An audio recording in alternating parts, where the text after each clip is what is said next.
Page number new वाले में इतना हो जाएगा, मतलब 92। क्या? पेज नंबर बता रही थी मैं भाया। 99 है। अरे बाबू नहीं, 93 है यहाँ, मेरे 92। में तो 109 है। आए। हाँ तो आप ये कौन से खोले हो ना, इसीलिए है।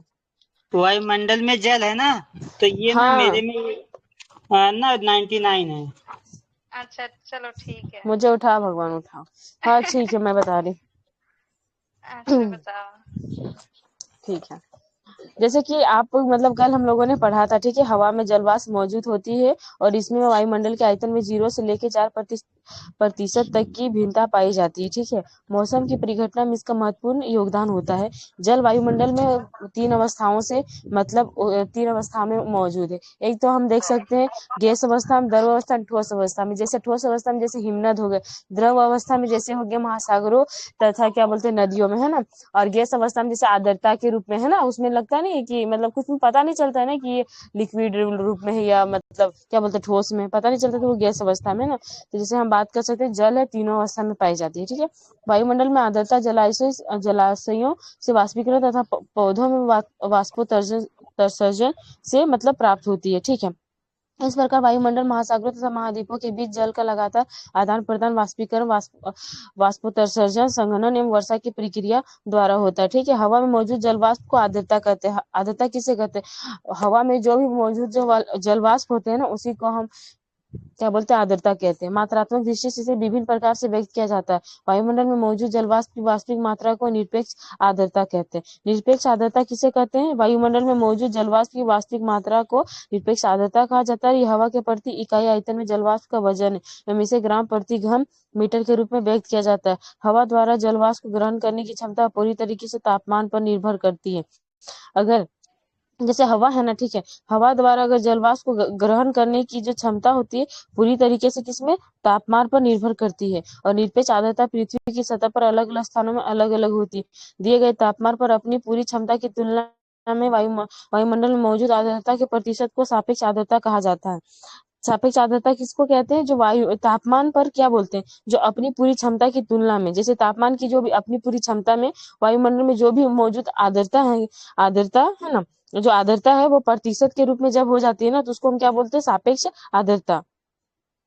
और हवा के तापमान के बदलने के साथ ही आर्द्रता को ग्रहण करने की क्षमता बढ़ती या घटती है। जैसे क्या बोलते हैं, जैसे हवा का तापमान है ना, हवा का तापमान अगर मतलब क्या बदलेगा, जैसे बदलेगा ही ना, कभी देखते हो मतलब कम हवा चलती, कभी अधिक हवा चलती, उसमें कभी ठंडी हवाएं चलती, कभी गर्म, अगर उसकी है ना, अगर उसके तापमान में अगर क्या बोलते हैं बदलाव होता है तो क्या होगा, आर्द्रता ग्रहण करने की क्षमता भी बढ़ती है या घटती है, ठीक है। उस आर्द्रता में भी क्या होता है, बदलाव होता है तथा सापेक्ष, ये चीज याद रख लेना कि इसके साथ इसका मतलब कुछ बदलाव होता है कि नहीं। यह महासागरों के ऊपर सबसे अधिक तथा महाद्वीपों के ऊपर सबसे कम होती है। तो ये चीज ज्यादा याद रखना है ना कि जो हवा मतलब क्या बोलते हैं, जैसे ये घटना सापेक्ष आर्द्रता वाली जो घटना हुई ना, ये महासागरों के ऊपर क्या होती, सबसे अधिक होती, महासागर के ऊपर, है ना। देखते हैं महासागरों में, आप देखते ही होंगे, जैसे कि पानी का देखते हैं ना, कभी पूरे धीमे मतलब पानी की गति भी देखना, कभी धीरे चलेगी, कभी बहुत स्पीड से कभी चलेगी, कभी बहुत शांत रहेगी, है ना। तो वो टेम्परेचर पे डिपेंड करता है, जैसे तापमान रहता है ना। और मतलब कि महाद्वीपों पर सबसे कम होती है। एक निश्चित तापमान पर जलवाष्प से पूरी हवा को संतृप्त कहा जाता है ना। और इसका मतलब यह है कि हवा इस स्थिति में दिए गए तापमान पर और अधिक आर्द्रता को ग्रहण करने में सक्षम नहीं। हवा के दिए गए प्रतिदर्श में जिस तापमान पर संतृप्तता आती है उसे उष्मांक कहते हैं। जैसे हवा के दिए गए प्रतिदर्श जो सैंपल होते हैं ना, देखो प्रतिदर्श मतलब किसी सैंपल समझ आता है, सैंपल मतलब समझ आ रहा है ना। तो हवा के दिए गए सैंपल में जिस तापमान पर संतृप्तता आती है उसे ही हम उष्मांक कहते हैं। वाष्पीकरण तथा संघनन क्या कहलाता है, ठीक है, अब इसके बारे में हम बात करेंगे। जैसे वायुमंडल में जलवाष्प की मात्रा वाष्पीकरण तथा संघनन के कारण क्रमशः घटती बढ़ती रहती है। जैसे में अगर आप बात करो तो जैसे वायुमंडल है, ठीक है, उसमें जलवाष्प की जो मात्रा है ना, वाष्पीकरण तथा संघनन के कारण जो होता है ना, घटते बढ़ते रहता है। इसमें क्या हो गया, जैसे बात करें जैसे पानी है ना, कहीं वो वाष्पीकृत होगी, उसके बाद संघनित होगी, तो उसकी मात्रा भी कभी घटेगी बढ़ेगी ना। कभी गर्मियों के दिन में वाष्पीकरण अधिक होगा तो संघनन की प्रक्रिया अधिक होगी। अब ठंडी के दिन में तो उतना वाष्पीकरण नहीं होगा ना, तो संघनित भी उतना नहीं होगा। ठीक है, तो फिर उतना वर्षा कहाँ होता है। उसके बाद देखो ठंडी के बाद तो गर्मी आ जाती है ना, और गर्मी के बाद देखो तुरंत, क्योंकि इतना वाष्पीकरण ही हो जाता है कि उसके बाद उसको पानी नीचे छोड़ना, अगर नहीं छोड़ेगा तो दिक्कत हो जाएगा, है ना। उसी मतलब ऐसी घटनाएं घटित होती है। हम बात करते हैं वाष्पीकरण, वह प्रक्रिया जिसके द्वारा जल द्रव से गैसीय अवस्था में परिवर्तित हो जाता है। वाष्पीकरण जो क्या है, मतलब कोई भी जैसे जल है द्रव, जब नीचे रहता है भूमि पर, देखो पानी द्रव अवस्था में रहता है, द्रव अवस्था से गैसीय अवस्था, जब उसका वाष्पीकरण होता है तो वो गैसीय अवस्था में, क्योंकि ऊपर जब पानी जाता है तो क्या आप देखते हो ऊपर से पानी उठ रहा है, कोई देख नहीं पाता, सिर्फ वाष्पीकरण हो रहा है ना। वाष्पीकरण होता है तो वो ठोस मतलब क्या, सॉरी, द्रव से वो गैस अवस्था में बनने की जो प्रक्रिया होती है, हम उसी को क्या बोलते हैं, ये वाष्पीकरण कहते हैं। वाष्पीकरण का मुख्य कारक ताप है। मतलब अगर वाष्पीकरण हो रहा है तो किसके कारण हो रहा है, सूर्य के प्रकाश के कारण, तापमान के कारण हो रहा है। ये तो कैसे वाष्पीकरण होगा, है ना। उसके बाद जिस तापमान पर जल वाष्पीकृत होना शुरू होता है उसे वाष्पीकरण की गुप्त ऊष्मा कहा जाता है ना, क्योंकि उसको तो कोई देख नहीं पाता ना। दिए गए हवा के अंश में जल को अवशोषित करने एवं धारण करने की क्षमता तापमान में वृद्धि के साथ बढ़ती है। उसी प्रकार यदि आर्द्रता कम है तो हवा में नमी को अवशोषित करने तथा धारण करने की क्षमता होती है। हवा की गति संतृप्त परत को असंतृप्त परत द्वारा हटा देती है। इस प्रकार हवा की गति जितनी तीव्र होगी वाष्पीकरण उतना ही तीव्र होगा। मतलब यहाँ बोला जा रहा है कि क्या हवा की गति जितनी अधिक होगी वाष्पीकरण क्या उतना अधिक होगा। जी ये सही बिल्कुल बात है, बिल्कुल जी हाँ, ये बिल्कुल सही बात है। ठीक है, जलवाष्प का जल के रूप में बदलना संघनन कहलाता है ना। जैसे अब जलवाष्प, ठीक है, अब उस क्या होगा, जलवाष्प, अब क्या हुआ स्टार्टिंग में जब वाष्पीकरण किसको हम कह रहे थे, जो द्रव से गैस में बदल में परिवर्तित हो रहा है तो उसको हम कह रहे थे वाष्पीकरण। अब संघनन क्या हो जाएगा, जो गैस है ना, जो जलवाष्प का उठा है ना, जलवाष्प का फिर जल के रूप में परिवर्तित हो जाएगा ना, उसी को हम क्या बोलेंगे, संघनन बोलेंगे। और उष्मा का ह्रास ही संघनन का कारण होता है, उष्मा का ह्रास, उष्मा का कम होना। ठीक है, जब आर्द्र हवा ठंडी होती है तब उसमें जलवाष्प को धारण करने की क्षमता समाप्त हो जाती है। जैसे हाँ सही बात, आर्द्र मतलब हवा ठंडी हो जाएगी, जो भी हवा है वो ठंडी हो जाएगी, तो उसमें क्या बोलते हैं, जलवाष्प को धारण करने की क्षमता समाप्त हो जाएगी, तब अतिरिक्त जलवाष्प द्रव में संघनित हो जाता है, और जब ये सीधे ठोस रूप में परिवर्तित होते हैं तो इसे ऊर्ध्वपातन कहते हैं। स्वतंत्र हवा में छोटे छोटे कणों के चारों ओर ठंडा होने के कारण संघनन होता है, तब इन्हें छोटे छोटे कणों को मतलब कणों को संघनन केंद्र कहा जाता है। खासकर धूल हो गया, धुआं तथा महासागरों के नमक के कण अच्छे केंद्रक होते हैं, क्योंकि वे पानी को अवशोषित मतलब करने का काम करते हैं, है ना। संघनन उस अवस्था में भी होता है जब आर्द्र हवा कुछ ठंडी वस्तु के संपर्क में आती, तथा यह उस समय भी हो सकता है जब तापमान ओसांग के नजदीक हो। इस प्रकार संघनन ठंडा होने की मात्रा तथा हवा की सापेक्ष आर्द्रता पर निर्भर करती है। अगर जो हवा ठंडी होगी ना, जो संघनन हवा जैसे मतलब है ना, होने की मात्रा तथा हवा की सापेक्ष आर्द्रता पर मतलब निर्भर करता है। संघनन हवा के आयतन, ताप, दाब और आर्द्रता से प्रभावित होते हैं। जैसे जो मतलब संघनन हवा के आयतन जो होते वो ताप, दाब तथा आर्द्रता से प्रभावित होते। संघनन तब होगा जब वायु का आयतन नियत हो एवं तापमान औसंग तक गिर जाए, मतलब बहुत नीचे चला जाए। ठीक है, और वायु का आयतन तथा तापमान दोनों ही कम हो जाए। वाष्पीकरण द्वारा वायु में और अधिक जलवाष्प प्रविष्ट हो जाए, मतलब जमा हो जाए। फिर भी हवा के तापमान में कमी संघनन के लिए सबसे अच्छी अवस्था मानी जाती है। संघनन के बाद वायुमंडल की जलवाष्प या आर्द्रता निम्नलिखित में से एक रूप में परिवर्तित हो जाती है, जैसे ओस के रूप में, कोहरा के रूप में, तुषार एवं बादल। ठीक है, जैसे हमने बोलते हैं ओस की बूंदे, कोहरा क्या चारों तरफ भाई देखो, तुषार एकदम पूरा अंधेरा सा अजीब सा छा जाता है, बादल एकदम पूरा काला काला, बादल तो होता है तो हम देखते हैं बादल किया। ठीक है, मतलब चारों तरफ ढका ढका, तुषार में नहीं, चारों तरफ अजीब सा पूरा अंधेरा हो जाता है, लगता है कि कितना एकदम बारिश गजब का होगा। स्थिति एवं तापमान के आधार पर संघनन के प्रकारों को वर्गीकृत किया जा सकता है। संघनन तब होता है जब औसांक जमा बिंदु से नीचे होता है, तथा तब भी संभव है जब औसांक जमा बिंदु से ऊपर होता है। ओस की बात करें, ओस क्या होता है ना, जब आर्द्रता धरातल के ऊपर हवा में संघनन केंद्र को प्रसंघनित न होकर ठोस वस्तु जैसे पत्थर, घास तथा पौधों की पत्तियों की ठंडी सतहों पर पानी की बूंदों के रूप में जमा होती है, तब इसे ओस के नाम से जाना जाता है। इसके बचने के लिए सबसे उपयुक्त अवस्थाएं क्या, साफ आकाश होना चाहिए, ठीक है, शांत हवा होनी चाहिए, उच्च सापेक्ष आर्द्रता होनी चाहिए तथा ठंडी एवं लंबी रातें होनी चाहिए। ओस के बनने के लिए आवश्यक है कि औसांक जमा बिंदु से ऊपर हो। तुषार की बात, तुषार क्या है, तुषार ठंडी सतहों पर बनता है जब संघनन जब संघनन तापमान के जमा बिंदु से नीचे 0 डिग्री से चले जाने पर होता है, अर्थात औसंग जमा बिंदु पर या उसके नीचे होता है। अतिरिक्त नमी पानी की बूंदों की बजाय छोटे छोटे बर्फ के रवों के रूप में जमा होती है। उजले तुषार के बनने की सबसे उपयुक्त अवस्थाएं औस की बनने की अवस्थाओं के समान, केवल हवा का तापमान जमा बिंदु पर या उससे नीचे होना चाहिए। ठीक है। अब कोहरा एवं कुहासा की बात करें। जब बहुत अधिक मात्रा में जलवाष्प से भरी हुई वायु सन्निधि अचानक नीचे की ओर गिरती है, मतलब जैसे कि जब बहुत अधिक मात्रा में क्या जलवाष्प, हम जलवाष्प में देखें मतलब जलवाष्प मतलब क्या बोलते हैं, थोड़ा धुआं धुआं जैसा लगेगा, भरी वायु जो होती है ना, पूरा नीचे नहीं लगता कि एकदम पूरा धुआं से भरा भरा चारों तरफ दिखता है ना। तो हमने कहते हैं कोहरा सन्निधि अचानक नीचे की ओर गिरती, मतलब लगेगा कि अब पूरा गिरने ही वाला, चारों तरफ लगेगा, थोड़ा दूर के बाद लगेगा हर तरफ वो जो कोहरा गिरा हुआ थोड़ा सा दूर आपको दिखा नहीं, जब आप वहां जाओगे फिर उधर का भाग नहीं दिखेगा। तब छोटे छोटे धूल के कणों के ऊपर ही संघनन की प्रक्रिया होती है, इसलिए कोहरा एक बादल है जिसका आधार सतह या सतह के बहुत नजदीक होता है। कोहरा के एक प्रकार का बादल है जिसका जो आधार होता है वह सतह होता है, यह सतह के बहुत नजदीक होता है। कोहरा तथा कुहासा के कारण दृश्यता कम से शून्य तक हो जाती है। नगरीय एवं औद्योगिक केंद्र में धुएं की अधिकता के कारण केंद्रकों की मात्रा की भी अधिकता होती है, जो कोहरे और कुहासे के बनने में मदद देती है। ऐसी स्थिति को जिसमें कोहरा तथा धुआं सम्मिलित रूप से बनते हैं धूम्र कोहरा कहते हैं। ऐसी स्थिति है ना जिसमें कोहरा तथा धुआं सम्मिलित रूप से, मतलब कोहरा तथा धुआं सम्मिलित दोनों एक साथ बनते हैं, तब क्या कहते हैं, धूम्र कोहरा कहते हैं। पूरा जो मतलब क्या बोलते हैं, जो धुआं रहेगा ना पूरा धुआं धुआं नहीं दिखता है सिस्टर, हम लोग नहीं दिखते, आप एक दिन फोटो भी भेजी थे। कुहासे एवं कोहरे में केवल इतना अंतर है कि कुहासे में कोहरे की अपेक्षा नमी अधिक होती है। जो कोहरे मतलब कुहासा और कोहरा में इतना अंतर है कि जो कुहासे में जो होती है कोहरे की अपेक्षा मतलब नमी जो होती है ना, जो मतलब मॉइस्चराइजर में बोल रहे, मॉइस्चर अधिक होती है। कुहासा पहाड़ों पर, हाँ वो पर लगाते नहीं मॉइस्चराइजर, वही लगा देंगे। कुहासा पहाड़ों पर अधिक पाया जाता है क्योंकि ऊपर उड़ती हुई गर्म हवा ढाल पर ठंडी सतह के संपर्क में आती है। कोहरे कुहासे की अपेक्षा अधिक शुष्क होते हैं। जो कोहरे होते हैं ना वो कुहासे की अपेक्षा अधिक, तो यहाँ से क्वेश्चन बन सकता है कि मतलब कुहासे में कोहरे की अपेक्षा अधिक नमी पाई जाती है, तो कुहासा अधिक उसमें नमी पाया जाएगा, और कोहरे जो होते हैं ना कुहासे की अपेक्षा अधिक शुष्क होते हैं। ठीक है। तथा जहाँ गर्म हवा की धारा ठंडी हवा के संपर्क में आती है वहां ये प्रबल होते हैं। ठीक है, मतलब अधिक सक्रिय होते हैं। कोहरे छोटे बादल होते हैं जिसमें धूलकण हो गए, धुएं के कण हो गए, नमक के कण होते हैं। केंद्रकों के चारों ओर संघनन की क्रिया होती है।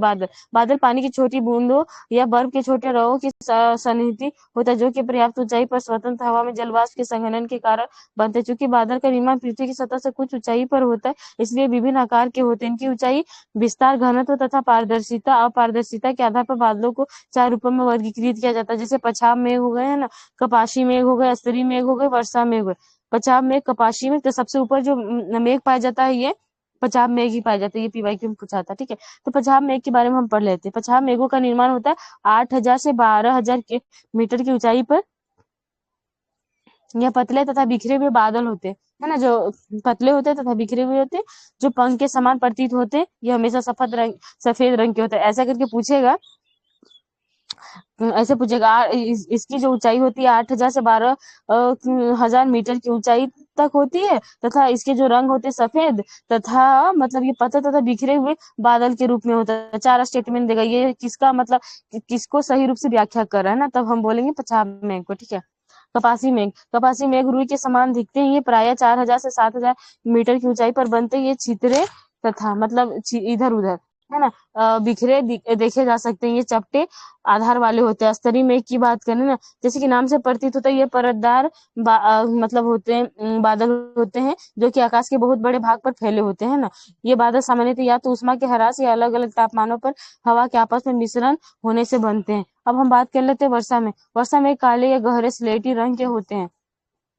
ये मध्य स्तरों या पृथ्वी की सतह के काफी नजदीक बनते हैं। ये सूर्य की किरणों के लिए बहुत ही अपारदर्शी होते हैं। कभी कभी बादल इतनी कम ऊंचाई पर होते हैं कि ये सतह को छूते हुए प्रतीत होते हैं। वर्षा मेघ मोटे जलवाष्प की आकृति विहीन सन्निधि होते हैं। ये 4 मूल रूपों के बादल मिलकर निम्नलिखित रूपों के बादलों का निर्माण करते हैं। जैसे ऊंचे बादल हो गए, ये जो 4 बादल है ना, ऊंचे बादल, पछाव हो गए, ठीक है। मतलब ऊंचे लेवल के बादल कौन कौन कहलाएंगे? पछाव, पछाव अस्तरी और पछाव कपासी, ठीक है। और मध्य ऊंचाई के बादल अस्तरी मध्य तथा कपासी मध्य। कम ऊंचाई के बादल जैसे अस्तरी कपासी, अस्तरी वर्षा मेघ एवं कपासी वर्षा मेघ, ये सब कहलाएंगे, ठीक है। अब हम बात करते हैं वर्षण के बारे में। स्वतंत्र हवा में लगातार संघनन की प्रक्रिया संघनित कणों के आकार को बड़ा करने में मदद करती है। जब हवा का प्रतिरोध गुरुत्वाकर्षण बल के विरुद्ध उनको रोकने में असफल हो जाता है, तब ये पृथ्वी की सतह पर गिरते हैं। इसलिए जलवाष्प के संघनन के बाद नमी के मुक्त होने की अवस्था को वर्षण कहते हैं। मतलब जैसे जलवाष्प, ठीक है, जलवाष्प जब हो गया कि संघनित हो गया के बाद नमी के मुक्त, मतलब जो अब संघनन हो गया, नमी जो वह नमी थी उसके मुक्त, मतलब उसको छूट जाने की होने की अवस्था को क्या कहते हैं? वर्षण कहते हैं। और ये द्रव या ठोस अवस्था में हो सकता है ना। ये द्रव अवस्था मतलब पानी के रूप में, या ओला जैसे हम नहीं बोलते हैं कि मतलब ओला गिर गया बर्फ जैसा, है ना, तो ठोस अवस्था में भी हो सकता है। और जब पानी के रूप में होता है तो उसे वर्षा कहते हैं। और जब तापमान से मतलब 0 डिग्री से कम होता है तो उसे हम क्या कहते हैं? हिमतूल कहते हैं। हिमतूल मतलब अरे हिमपात हुआ, है ना। हाँ, जैसे नमी षटकोणीय रवों के रूप में निर्मुक्त होती है। ये रवे हिमतुलों का निर्माण करते हैं। तो वर्षा तथा हिमपात के अतिरिक्त वर्षण के दूसरे प्रकार हिमवृष्टि तथा कर्कापात है। यद्यपि कर्कापात काफी सीमित मात्रा में होता है, समय तथा क्षेत्र की दृष्टि से यदाकदा ही होता है। हिमवृष्टि जमी हुई वर्षा की बूंदे हैं या पिघली हुई बर्फ के पानी की जमी हुई बूंदे। जमा बिंदु के तापमान के साथ जब वायु की एक परत सतह के नजदीक आधे जमे हुए परत पर गिरती है तब सही वृष्टि होती है। वर्षा की बूंदें जो गर्म हवा से निकलती हैं तथा नीचे की ओर ठंडी हवा से मिलती है, इसके परिणाम स्वरूप वे ठोस हो जाती है तथा सतह पर वर्षा की बूंदों से भी छोटे आकार में बर्फ के रूप में गिरती है। कभी कभी वर्षा की बूंदें बादल से मुक्त होने के बाद बर्फ के छोटे गोलाकार ठोस टुकड़ों में परिवर्तित हो जाती तथा पृथ्वी की सतह पर पहुंचती, जिसे ओला पत्थर कहा जाता है, ठीक है। ये वर्षा के जल से बहती है जो कि ठंडी परतों से होकर गुजरती है। ओला पत्थर एक के ऊपर एक बर्फ की कई सकेंद्रीय परतों वाले मतलब हो सकते हैं, है ना। उसके बाद वर्षा के प्रकार की बात करें, उत्पत्ति के आधार पर वर्षा के 3 प्रकारों को मतलब बांटा गया। जैसे एक संवहनीय हो गया, एक पर्वतीय, एक चक्रवातीय वर्षा हो गई, है ना। जैसे संवहनीय वर्षा की बात करें तो हवा गर्म हो जाने पर हल्की होकर है ना संवहन धाराओं के रूप में ऊपर की ओर उठती है। जैसे हवा जो हो गई गर्म होने पर गर्म होगी तो ऊपर की ओर उठेगी, ठीक है। संवहन धाराओं के रूप में ऊपर की ओर उठती है। और वायुमंडल की ऊपरी परत में पहुंचने के बाद, वायुमंडल की जो सबसे ऊपरी परत है ना, तो हम बात करते हैं ना क्षोभमंडल मतलब बहिर्मंडल पहुंचने के बाद ये फैल जाती है तथा तापमान के कम होने से ठंडी होती है। जब तापमान वहां तो अब धीरे धीरे जाता है तो टेम्परेचर कम होता चला जाता है ना, तो ये ठंडी हो जाती है। परिणामस्वरूप संघनन की क्रिया होती है तथा कपासी मेघों का निर्माण होता है ना। अभी हम लोगों ने पढ़ा गरज तथा बिजली कड़कने के साथ मूसलाधार वर्षा होती है। जब बिजली कड़कती है ना, चारों तरफ देखते नहीं, तो मूसलाधार बारिश का मतलब होते है बारिश। एक होता है बारिश हुआ तुरंत छूट गया, एक होता हो ही रहा बारिश, लेकिन बहुत लंबे समय तक नहीं रहती है। मतलब इसमें बोला बहुत लंबे समय तक नहीं रहती। इस प्रकार की वर्षा गर्मियों में या दिन के समय में प्रायः होती है। मतलब मूसलाधार बारिश मतलब होता है ना कि अच्छी खासी मात्रा में बारिश हो रही है ना। पर ये इसमें कहा जा रहा है कि ये गर्मी में दिन के समय होती है। दिन के समय में बारिश होगा ना, ज्यादा देर तक नहीं रहेगा, रात में रहता है ना, और बहुत लंबे तक रहता है। गौर करना, गर्मियों में कम वर्षा होती है। ये विषुवतीय क्षेत्र तथा खासकर उत्तरी गोलार्ध है ना, विषुवतीय क्षेत्र के हेलो। हाँ अरे कह रहा था मैं एक कहावत सुनी हूँ।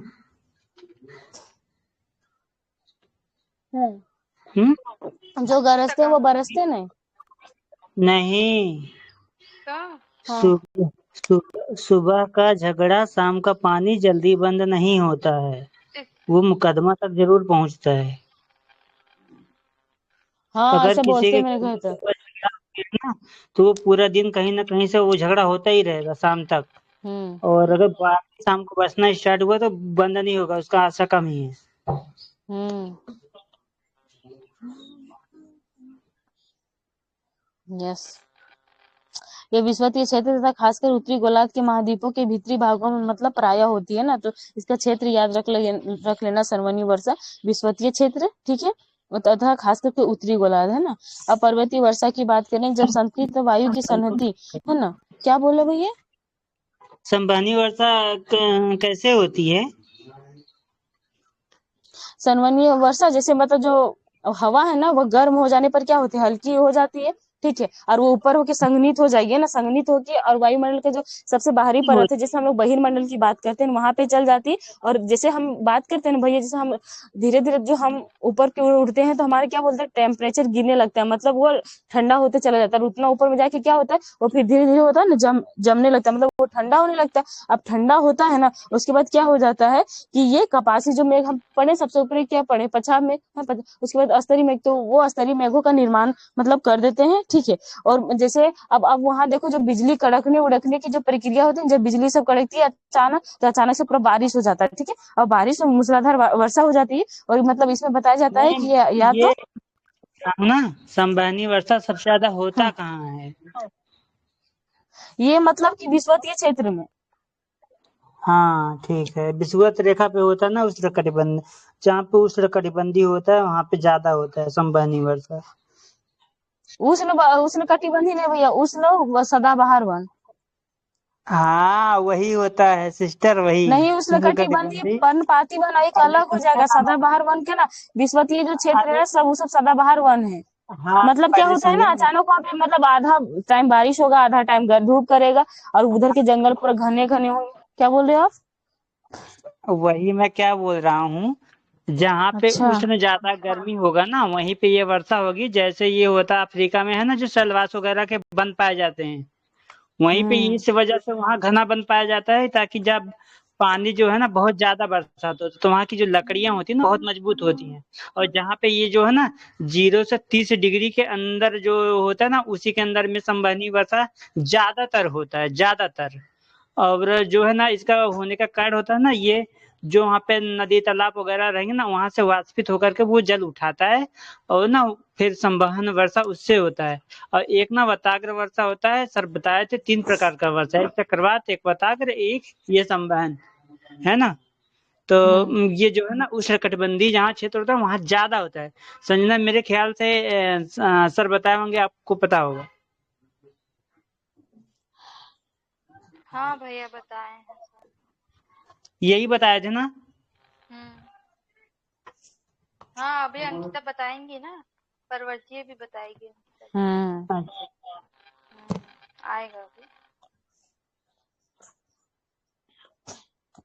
अब हम बात कर लेते हैं ना पर्वतीय वर्षा के बारे में, ठीक है। जब संतृप्त वायु की सन्नति पर्वतीय ढाल पर आती है ना, जो पर्वतीय जो ढाल है, पर्वत का जो ढाल पर आती है, तब ये ऊपर उठने के लिए बाध्य मतलब हो जाती है, तथा जैसे ये ऊपर की ओर उठती है, फैलती है। अब देखो वहां पे, जैसे कि अब हम बात करें, जो ढाल वाला जो क्षेत्र है, पर्वत वाला क्षेत्र, उसमें क्या हो जाता है ना, वायु की सन्नति मतलब उतने उतना स्पीड से जो होता है ना, वायु ये पार से वो पार नहीं हो पाती, ठीक है। तो क्या हो जाती है ना, अब वो उसको लगता है हम कैप्चर हो गए, है ना। जैसे अगर हम कहीं कुएं में गिर जाए, तो हमको लगेगा ना हम कैप्चर हो गए, तो हम क्या सोचेंगे, हम किधर जाएं किधर जाए, ठीक है। और जब हम अचानक उठेंगे तो हम सांस लेंगे ना, अरे भाई वाह कितना अच्छा लग रहा है, तो उसी तरह वो फैलती है ना, फैलने लगती है, और तापमान गिर जाता है, ठीक है। और आर्द्रता जो है वो संघनित हो जाती है। और इस प्रकार की वर्षा का मुख्य कारण है कि पवनाभिमुख ढाल। इसके लिए जो मतलब पर्वतीय वर्षा का पूछेगा ना, इसके लिए प्रमुख क्या कारण है, पवनाभिमुख ढाल, है ना। पवनाभिमुख ढाल मतलब क्या हो गया, पवन के विमुख मतलब उसके अभिमुख ढाल, ठीक है, सबसे अधिक वर्षा होती है, ठीक है, ये बताया गया। और इस भाग में वर्षा होने के बाद ये हवाएं दूसरे ढाल पर पहुंचती है, वे नीचे की ओर उतरती है, तथा उनका तापमान बढ़ जाता है, ठीक है। तब उनकी आर्द्रता धारण करने की जो क्षमता होती है ना, वो बढ़ जाती है। इस प्रकार प्रति पवन ढाल सूखे तथा वर्षा विहीन रहते हैं। मतलब कि जो इस प्रकार जो होते हैं ना, प्रति जो पवन ढाल है, सूखे तथा वर्षा विहीन रह जाते हैं। जैसे एक ढाल से वो ढाल पे पाया है पानी, तुरंत फिर नीचे वाले ढाल पे चला गया, तो पानी वहां पे एब्जॉर्ब नहीं हुआ। और ये सब जो पर्वतीय जो वर्षा वाले वन होते हैं ना, वो क्या जो बोलते हैं, चाय की खेती के लिए बहुत उपयुक्त माने जाते हैं। क्योंकि चाय की खेती के लिए ऐसा बोला जाता है कि उसको ना हमेशा क्या मॉइस्चर की मतलब चाहिए, उसको है ना नमी चाहिए, और उसमें पानी का जमाव नहीं होना चाहिए, हमेशा वर्षा होते रहना चाहिए। अगर जो ढलान वाला जो क्षेत्र होगा ना, वहीं पे चाय की खेती अच्छी होगी, क्योंकि वहां पे पानी जमा होने का कोई चांस नहीं रहता है।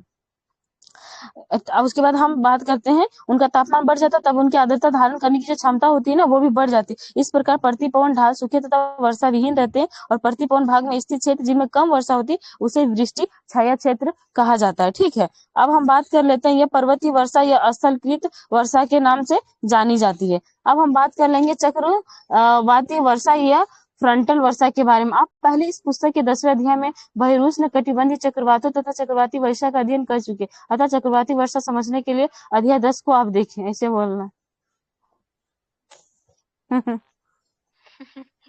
ये भी हम लोगों को बेइज्जती कर दिया है। थक गई हाँ होंगी तो अनीता आप अब? नहीं नहीं सिस्टर, थकी? थोड़ा सा बचा है, खत्म कर देती हूँ मैं। कह रहा था ना, वाह। सिस्टर हाँ? थोड़ा आप बता दो, मैं आपका आवाज सुने आज नहीं सुन पाया हूँ। ओ बस अच्छा। अच्छा बता दो।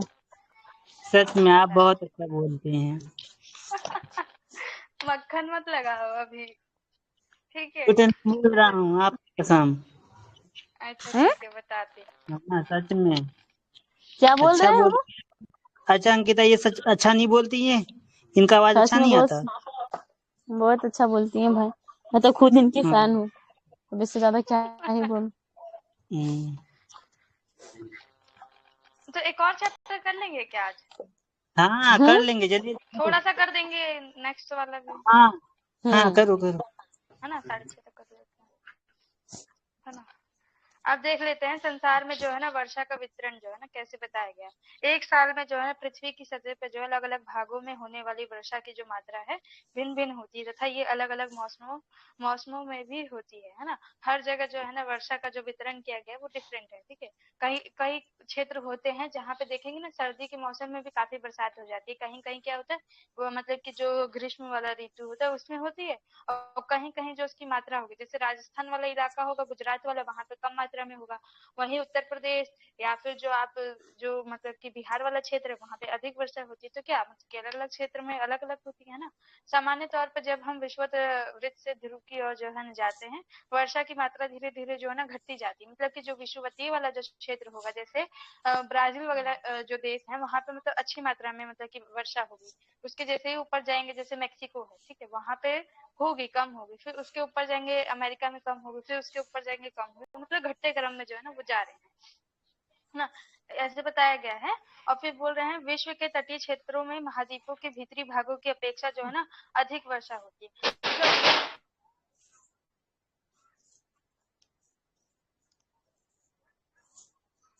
हेलो, सॉरी अच्छा कोई बात नहीं सिस्टर। सॉरी सॉरी अंकिता, वो ना कोई आ गया था। अच्छा तो देखिए विश्व के जो तटीय क्षेत्रों में जो है ना महाद्वीपों के भीतरी भागों में जो है ना अपेक्षा अधिक वर्षा होती है। विश्व के जो स्थलीय भागों की अपेक्षा महासागरों के ऊपर जो है ना अधिक वर्षा होती है, ठीक है?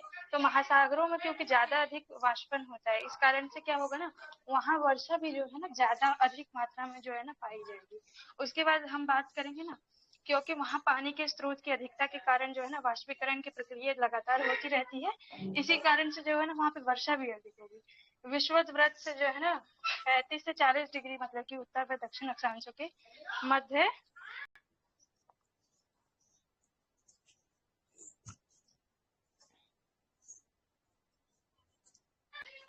है ना उत्तर एवं जो है दक्षिण अक्षांशों के मध्य पूर्वी तटों पर जो है ना बहुत अधिक जो है ना वर्षा होती है ना? तो वहां पे देखो जो महासागर होंगे ना वहां पे जो है ना अधिक वाष्पन क्रिया होगी। वाष्पन जब होगा तो बादल बनेंगे, है ना? बादल बनेंगे तो चूंकि सीधी सी बात है कि बारिश तो ज्यादा होगी ही। उसके बाद बोल रहा है कि जो विषुवतीय जो वृत्त है उसमें जो 35 से लेकर के जो 40 वाली जो डिग्री का कोण है ना, जो वहां पे जो बताई गई 30 वाली जो पेटी है, उसमें चाहे उत्तर में हो चाहे दक्षिण में, दोनों जगह जो है वर्षा जो है ना अधिक होगी। और बोल रहा था पश्चिम की तरफ से पश्चिम की तरफ अब जैसे जैसे जाएंगे ना तो वर्षा की जो है ना गति जो है ना घटती चली जाती है। लेकिन जो है ना विषुवत वृत्त से 45 से तथा 65 उत्तर एवं दक्षिण के बीच जो है ना पछुआ पवनों के कारण जो है सबसे पहले महाद्वीपों के पश्चिमी किनारों पर जो है ना वर्षा होती। ये क्वेश्चन आता भी है कि सबसे अधिक जो है ना वर्षा मतलब कि पश्चिमी ही मतलब की तरफ में क्यों होती है?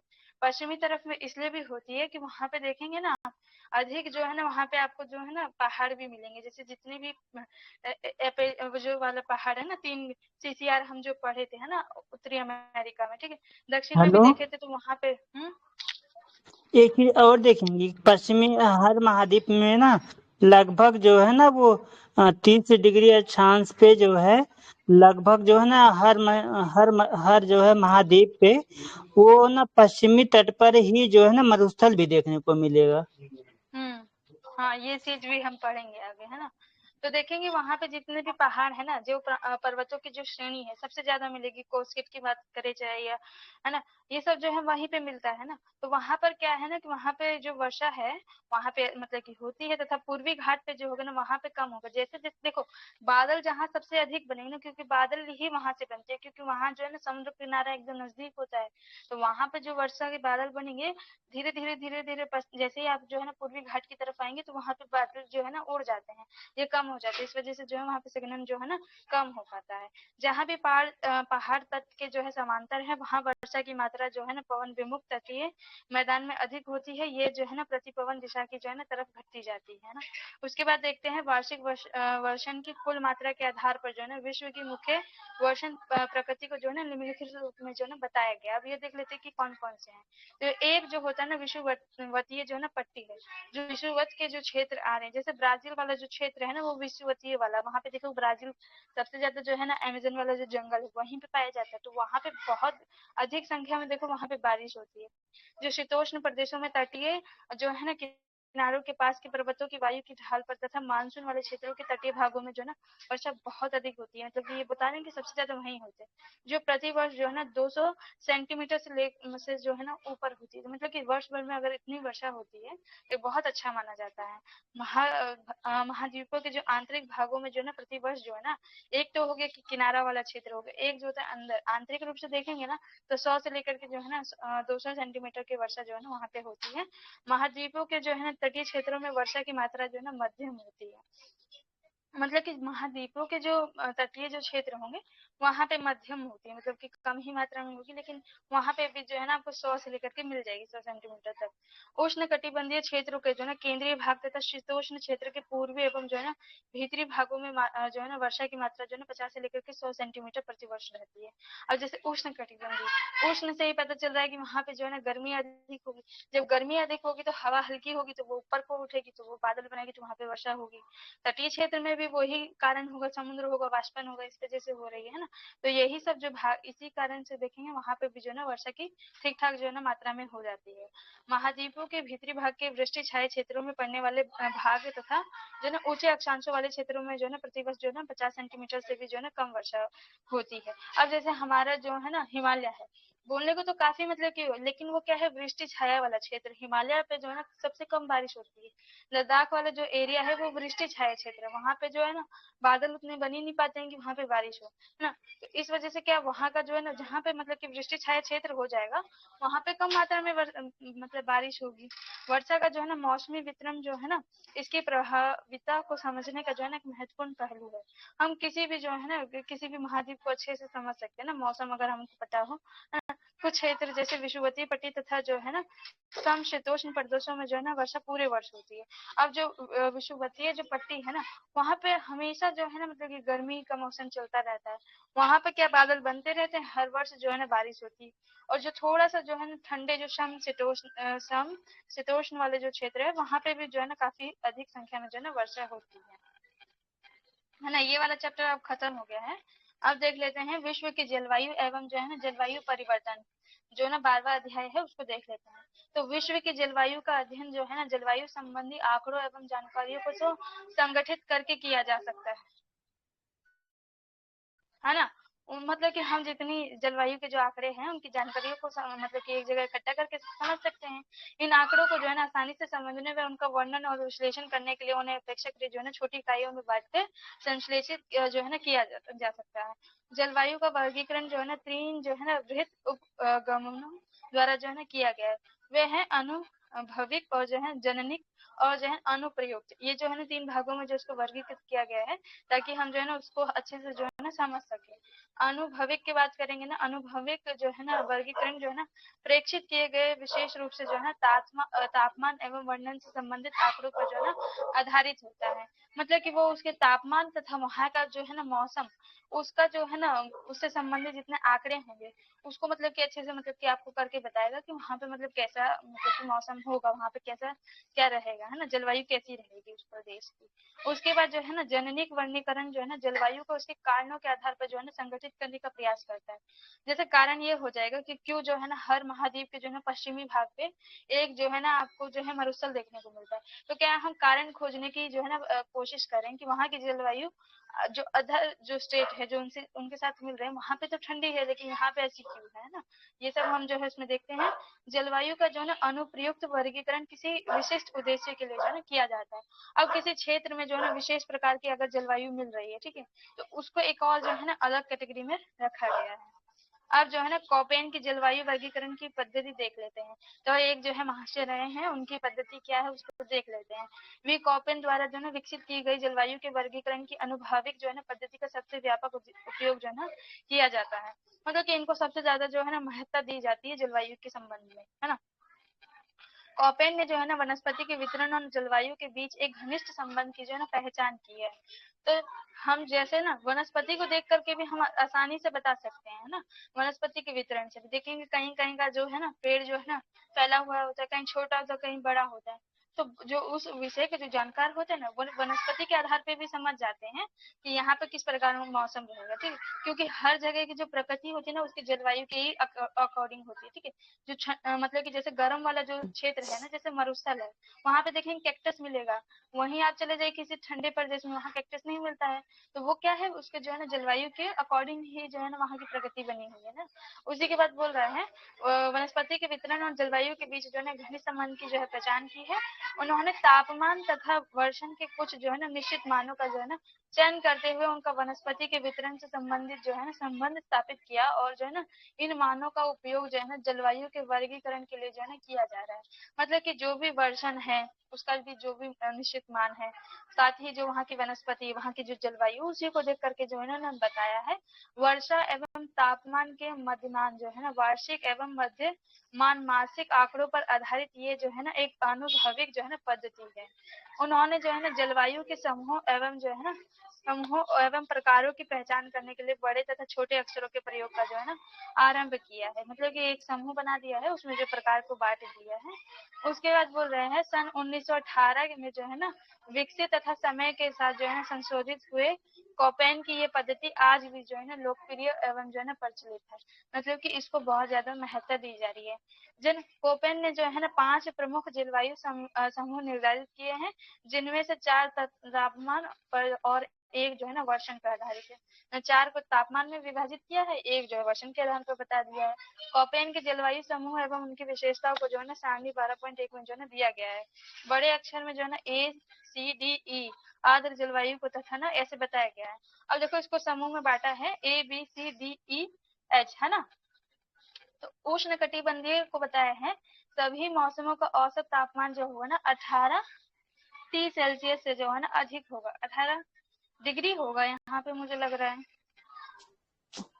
हाँ सिस्टर, 18 डिग्री सेल्सियस से अधिक होगा, मतलब सभी जो महीनों का जो है ना सभी महीने में मतलब जो औसत जो तापमान होगा 18 डिग्री सेल्सियस से अधिक है। ये तो औसत तापमान बोला 18 डिग्री सेल्सियस, उससे ज्यादा कितना भी हो सकता है, ये औसत का बात करें, एवरेज, यहाँ पे है ना। टी लिखा हुआ है, हम्म टी लिखा हुआ है यहाँ पे 18 के बाद। टी नहीं, नहीं मेरे लिखा, वो में गलती से लिख दी, नहीं लिखा अच्छा है। हाँ, अच्छा, मेरे में नहीं लिखा गया है। ओके, तो मुझको गलती नहीं से लिखा लिखा है। गया होगा ना इसमें। हाँ उसके बाद बोल रहे हैं चलिए। शुष्क जलवायु, है ना। वर्षण की तुलना में जो है ना विभव वाष्पीकरण की जो है ना अधिकता होगी। अब देखो कुछ ऐसे भी प्रदेश होते हैं, अचंभव की बात है कि वहां पे जो है ना काफी मतलब कि वाष्पीकरण बहुत होता है लेकिन वर्षा नहीं होती है, ठीक है। वो उतने अच्छे जो है ना बादल ही नहीं बन पाते कि वो बरसे, जैसे बोलते हैं ना जो गरजते हैं वो बरसते नहीं है, सेम वही हम्म सिचुएशन हो जाता है। अब होता है कोष्ण शीतोष्ण, यानी मतलब कि सर्वाधिक ठंडे मौसम का जो है ना महीने का औसत जो है ना तापमान 3 डिग्री सेल्सियस से अधिक किंतु जो है ना 18 डिग्री सेल्सियस से कम मध्य अक्षांशीय जो है ना जलवायु रहती है।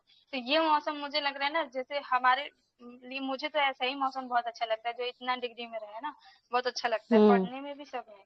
उसके बाद बोला है शीतल हिम वन जो है ना जलवायु। अब ये क्या होती है, ठीक है, इसको जो है ना वनस्पति के आधार पर जो है ना इसको बताया गया है ना सबको। तो वर्ष के जो है ना सर्वाधिक ठंडे महीने का औसत तापमान जो है ना 0 अंश तापमान से जो है ना 3 डिग्री से जो है ना नीचे रहता है, मतलब कि काफी मतलब कि नीचे तापमान रहता है। जैसे कनाडा वगैरह का जो क्षेत्र है ना, वहाँ पे इसी तरह का मौसम मिलेगा। साइबेरिया है अरे ना, यहाँ रहता वहाँ पे है, ऐसा ही। दिल्ली में रहता है, दिल्ली हाँ में रहता है देखो 3 डिग्री यहाँ पे तक। तो कम होता है ना, वहाँ पे क्या है सर्वाधिक महीने ऐसे ही रहते हैं, मतलब कुछ एक आध महीने को छोड़ दो, वहाँ पे ऐसा है। हाँ अब यहाँ पे ये तो क्या बात है, तो 1 है। महीने की ठंडी पड़ती है। हाँ उसके 1 बाद महीने बोला लेकिन शीत। 3 डिग्री पे रहता है, 1 महीने तापमान रहता है 3 डिग्री दिल्ली में। हाँ हाँ, 0 पे पहुंच जाता है, हाँ आराम से सुन पहुंच के जाता कौन। है। उसके बाद शीत की बात करेंगे ना, सभी महीनों का औसत जो है ना तापमान 10 डिग्री सेल्सियस से कम है। वाह, ये मौसम सबसे बेस्ट है ना, जैसे हम लोग जो भारतीय लोग हैं उनके लिए तो बहुत अच्छा है। उसके बाद बोले उच्च भूमि, ऊंचाई के कारण जो है ना शीत। अब देखो हिमाचल वाला प्रदेश का क्षेत्र है, ठीक है, लद्दाख वाला ऊंचाई है, के तो कारण जम्मू ज्यादा कश्मीर है, ठंडा। उच्च भूमि है इसलिए ज्यादा रहता है। अब जो है ना ए सी डी तथा ई को जो है ना आर्द्र जलवायु को तथा बी अक्षर का जो है ना शुष्क जलवायु को जो है ना निरूपित कर रहा है। जलवायु समूह का जो है ना तापक्रमण एवं जो है ना वर्षा की मौसमी विशेषताओं के आधार पर कई उपक्रमों में भी जो है ना इसको विभाजित किया गया है। उसके बाद भी उसको जो है ना काफी उसमें बांट दिया है ये सब। और उसके बाद बोल रहा है जिसको छोटे अक्षरों तथा जो है ना अभिहित किया गया है। शुष्कता वाले मौसमों को जो है ना छोटे अक्षरों जैसे एफ एम डब्ल्यू और एस द्वारा जो है ना इंगित किया गया है। इसमें एफ जो है ना शुष्क मौसम के ना होने को, और जो है ना एम मौसम जलवायु को, और डब्ल्यू जो है ना शीत ऋतु, शुष्क शीत ऋतु है ना को, और जो है ना एस एस जो है ना शुष्क ग्रीष्म ऋतु को इंगित करता है। छोटे अक्षर जो है ना ए बी सी और जो है ना डी तापमान की उग्रता वाले भाग को जो है ना दर्शाते हैं। बी समूह की जलवायु को जो है ना उप विभाजित करते हुए जो है ना स्टेपी अथवा जो है ना अर्ध शुष्क के लिए जो है ना एस तथा मरुस्थल के लिए जो है ना डब्ल्यू जैसे बड़े अक्षरों का जो है ना प्रयोग किया गया है। जलवायु प्रकारों को जो है ना सारणी 12.2 में जो है ना दिखाए गए। जलवायु समूह एवं प्रकारों का जो है ना वितरण सारणी जो है ना 12.1 में जो है ना दर्शाया गया। अब देख लेते हैं समूह जो है ना ए उष्ण कटिबंधीय, मतलब कि जलवायु क्या होती है, ठीक है। तो उष्ण कटिबंधीय आर्द्र जलवायु कर्क रेखा और मकर रेखा के बीच जो है ना पाई जाती है। 23.5 है ना, ऊपर नीचे दोनों के बीच की जो होगी ना उसी को जो है ना उष्ण कटिबंधीय आर्द्र कह रहे हैं, क्योंकि वहां पे जो है ना गर्मी अधिक होगी तो वहां पे जो है ना वायु में जो है ना एक नमी बनी रहेगी, उसी से जो है ना वहां पे वर्षण होगा। देखेंगे ना कभी कभी जो जून जुलाई वाला मौसम आता है ना, उसमें देखो कैसे चिपचिपी हो जाती है हमारे मतलब भारतीय में। देखो कि जो समुद्र का किनारा होगा या फिर वैसे भी जहाँ गर्म क्षेत्र है वहां पे देखो आपके पूरे बॉडी पे ऐसे लगे चिपचिप चिपचिप हो रहा है। तो वो इसी कारण हो रहा है क्योंकि वहां पे जो है ना काफी मात्रा में ना मौसम में नमी आ गई है ना। उसके बाद बोल रहा है संपूर्ण वर्ष जो है ना सूर्य के ऊर्ध्व व्रस्त तथा जो है अंतर उष्ण कटिबंधीय अभिसरण क्षेत्र की उपस्थिति के कारण जो है ना यहाँ की जलवायु उष्ण एवं जो है ना आर्द्र रहती है। तो मतलब जो सूर्य होता है ना बड़ी भयंकर तरीके से वहां पे जो है ना पड़ रहा होता है, मतलब कि कह लो सबसे ज्यादा जो है ना सूर्य की मतलब कि वहां पे प्रकाश होता है और वहां पे ज्यादा ऊर्जा भी होती है। इस वजह से देखेंगे वहां का जो है ना उष्ण रहता है, एकदम गर्मी वाला क्षेत्र। यहाँ जो है ना वार्षिक तापांतर जो है ना बहुत कम तथा वर्षा अधिक होती है, ठीक है।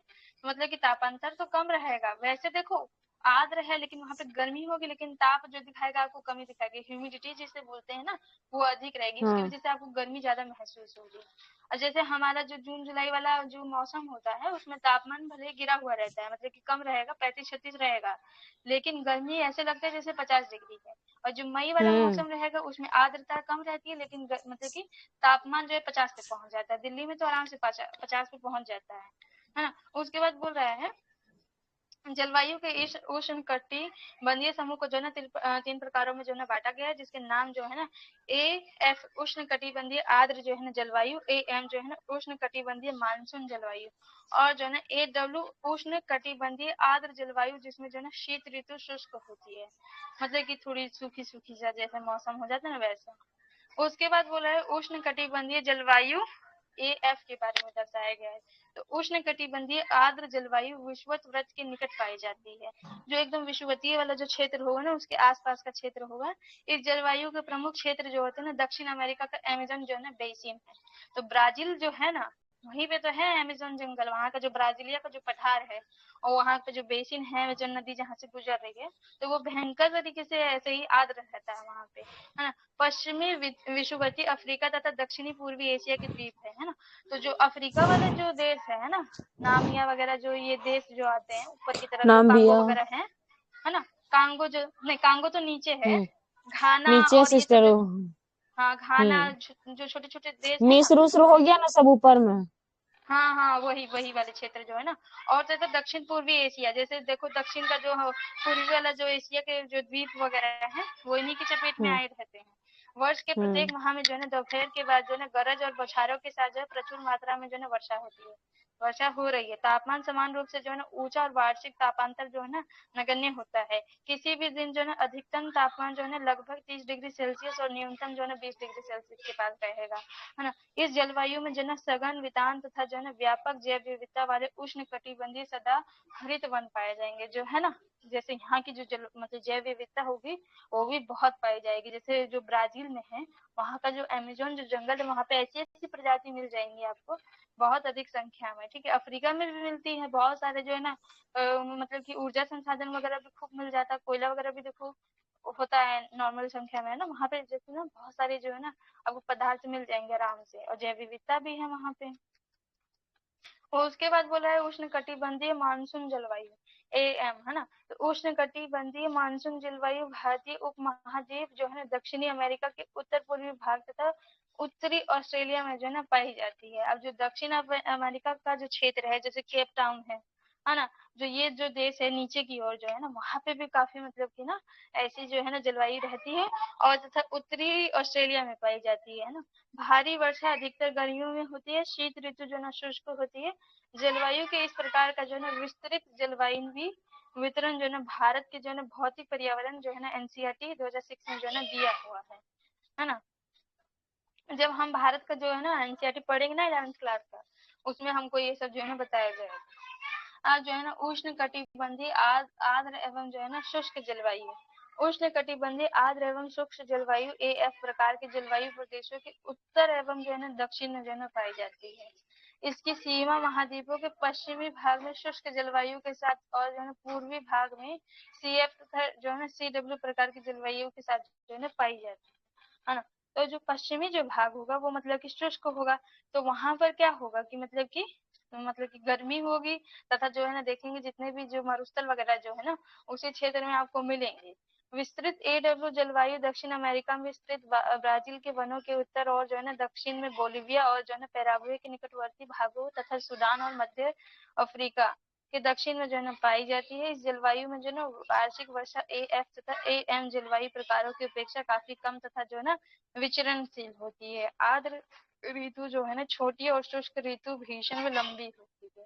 जो आर्द्र वाली ऋतु होगी तो काफी कम समय के लिए होगी, लेकिन जो शुष्क ऋतु जो होगी ना काफी लंबे और भीषण जैसी हो जाती है।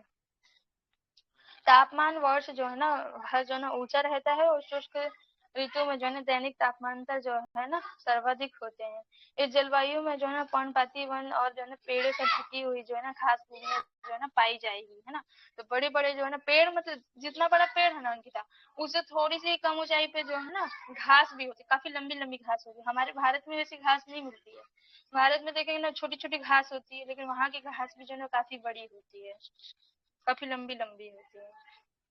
और बताना है क्या? अभी तो 6 भी नहीं बजे है, टाइम है अभी तो। चलो बता देते हैं ना। अब देखते हैं शुष्क जलवायु B, है ना। शुष्क जलवायु की विशेषता जो है ना अत्यंत न्यून वर्षा है जो पादपों की वृद्धि के लिए पर्याप्त नहीं होती है। बताओ, जब देखो किसी भी पौधे को उगने के लिए क्या होता है, वर्षा जरूरी है, ठीक है।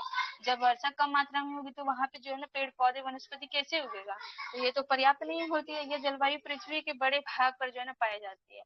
सबसे बड़ा दिक्कत ही यही है कि बहुत सारी जगह जो है ना वर्षा ही नहीं होती है। जो विषुवतीय वृत्त से ना 15 से लेकर जो है ना 60 उत्तर व दक्षिण मध्य अक्षांश मतलब कि दक्षिणी अक्षांशों के जो है बीच जो है ना विस्तृत है। अब देखो 15 और जो है 0 तो विषुवतीय है, वहां से लेके 15 घट मतलब कि देख लो तो वहां के जो है ना अच्छा मौसम है, वहां पे खूब वर्षा होगी, अधिक वर्षा होगी।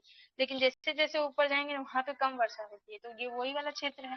15 से 30 के निम्न अक्षांशों में ये जो है ना उपोष्ण कटिबंधीय उच्च वायु दाब वाले जो है ना क्षेत्र पाए जाते हैं, थोड़ी ठंडी रहेगी, जहाँ तापमान का अवतरण और जो है उत्क्रमण वर्षा नहीं होने देते हैं, मतलब वर्षा तो वहां पे नहीं हो पाती है। महाद्वीपों के पश्चिमी सीमांतों पर जो है ना ठंडी धाराओं के आसन्न क्षेत्र विशेषता जो है ना दक्षिण अमेरिका के पश्चिमी तट पर जो है ना जलवायु विषुवत व्रत की ओर अधिक जो है ना विस्तृत है, और जो है तटीय भाग में जो है ये सब जो है ना चीजें पाई जाती है। मध्य अक्षांशों में विषुवत से जो है ना 35 से लेकर 60 उत्तर व दक्षिण के जो है ना बीच ये जलवायु महाद्वीपों के जो है ना उन जो है ना आंतरिक भागों तक जो है ना परिरुद्र होती हैं, जहाँ पर्वतों से घिरे हुए होने के कारण जो है प्राय समुद्री आर्द्र पवनें नहीं पहुंच पाती है ना। जैसे पर्वतीय वर्षा की जब हम बात कर रहे थे ना कि जब पर्वतीय वर्षा कब होगी, जब मतलब कि जैसे पहाड़ है वहां से वायु उठेगी ऊपर जाएगी तब ना बादल बनेगा। अब ये क्या होता है ना वहां पे ये जो है ना ये चीज हो ही नहीं पाती, वहां पे पवन पहुंच ही नहीं पाती है, इस वजह से जो है ना वहां पे वर्षा कम होती है, तो यही वाला क्षेत्र होता है। तभी यहाँ की जलवायु जो है ना शुष्क है। आप बोल रहे हैं शुष्क जलवायु को स्टेपी अथवा जो है ना अर्ध शुष्क जलवायु और मरुस्थल जलवायु में जो है ना विभाजित किया जाता है। जैसे भारत में भी देखेंगे ना, और देखो जो राजस्थान वाला इलाका है चाहे पाकिस्तान का जो इलाका है ना पूर्वी वाला, वहां पे देखो ऐसे ही जलवायु मिलता है ना। उसके बाद बोल रहे हैं ऐसे जो है ना आगे 15 से 30 जो है ना 15 से 35 अक्षांशों के बीच जो है ना उपोष्ण कटिबंधीय स्टेपी और जो है ना उपोष्ण कटिबंधीय मरुस्थल में बांटा जाता है। 35 और 60 अक्षांशों के बीच जो है ना इसे मध्य अक्षांशीय स्टेपी तथा जो है ना मध्य अक्षांशीय मरुस्थल में जो है ना विभाजित किया गया है। उपोष्ण कटिबंधीय स्टेपी एवं जो है ना उपोष्ण कटिबंधीय मरुस्थल सिस्टर जलवायु सुनिए ना, मेरे को ना थोड़ा ना काम है तो आज यहीं तक रहने दीजिए ना, मेरे मम्मी तभी से ना बोल रही है खाना, बस कुछ काम है अच्छा जरूरी। ठीक है कोई बात नहीं, यहाँ से याद रखना है उपोष्ण कटिबंध से करना है। मैंने टिक लगा दिया इसको। हाँ ठीक है कोई बात थोड़ा नहीं। सा आज ना मेरे को काम है, शाम में ना अधिकतर मेरा काम पड़ जाता, फिर भी मैं ना बोलती हूँ अपने घर पे ये करके, इसलिए थोड़ा। नहीं कोई बात नहीं, काम है तो कर लो ना। मैं भी जो जा रही हूँ थोड़ा खाना बनाने की तैयारी करूँ। हाँ हाँ ठीक है। हेलो भैया। हाँ भैया हाँ डिप्रेशन चले गए।